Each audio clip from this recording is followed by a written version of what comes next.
Assalamualaikum warahmatullahi wabarakatuh. Sebelumnya perkenalkan nama saya Rizky Ahmad Fareza dari kelompok 3 kelas A IoT. Di sini saya akan mempresentasikan hasil modifikasi dari replikasi eh, sistem smart irigasi.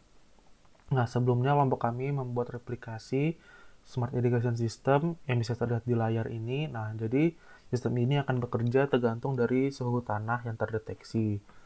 Nah, cara kerjanya adalah jika suhu tanah itu di atas 38, maka pompa akan menyala dan akan menyiramkan air, dan ketika suhu tanahnya di bawah 38 derajat, nah itu maka eh, pompanya akan mati. Nah, untuk modifikasinya di sini kami mengganti Arduino dengan microbit. Kenapa diganti? Karena dengan menggunakan microbit ini memungkinkan terjadinya komunikasi data antar sesama microbit. Nah, untuk cara kerjanya sendiri adalah microbit ini memanfaatkan gelombang radio yang bekerja seperti cara kerja Bluetooth. Nah, untuk rangkaian ini, pemodifikasiannya kami menambahkan moisture sensor atau sensor kelembapan tanah untuk mengukur tingkat kelembapan tanah. Jadi ketika kelembapan tanahnya tinggi, kami membuat pompa ini akan mati karena menandakan tanahnya itu sudah lembab ya. Nah, lalu ketika kelembapan tanahnya rendah atau menandakan tanahnya kering, pompa di sini akan menyala untuk menyiramkan air. Nah, lalu bisa kita jalankan simulasinya ya. Di sini pertama bisa kita lihat sedang di set untuk kelembapan tanahnya itu rendah, berarti menandakan tanahnya kering, maka otomatis pompanya akan menyala.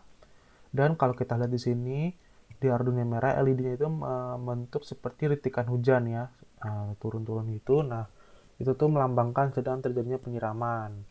Nah, jika kita menerima input kelembapannya tinggi atau tanahnya lembab, nah itu pompa akan mati, dan untuk LED-nya ini bisa kita lihat dia membentuk seperti simbol payung. Nah, ini menandakan kalau tidak terjadi penyiraman. Nah, lalu bisa kita lihat di sini antara selang-selang lambang ini muncul lambang centang. Nah, seperti tadi itu. Nah, itu menandakan sedang terjadinya eh, pengiriman data dari mikrobit satu ke mikrobit yang lain. Makanya ketika kita melihat tanda centang di sini terjadi pembacaan data pada mikrobit yang hijau. Nah, lalu untuk pengkodingannya, pertama kita harus membuat kedua mikrobit ini terhubung ke channel yang sama, yaitu channel 2. Nah, lalu ada fungsi send data. Di sini fungsi ini eh, digunakan untuk mengirimkan decision apakah akan menyiram atau tidak. Lalu untuk menentukan decisionnya itu adalah dengan melakukan penghitungan pada temperatur dan moisturnya. Nah, di sini masing-masing sudah di mapping ya sesuai yang bisa dilihat di layar. Lalu decisionnya ini adalah hasil penjumlahan dari temperatur dan moisture, yaitu 30% temperatur dan 70% moisturnya. Nah, hasil penjumlahannya ini jika di bawah 70, maka menandakan tanahnya itu gersang dan kekurangan air.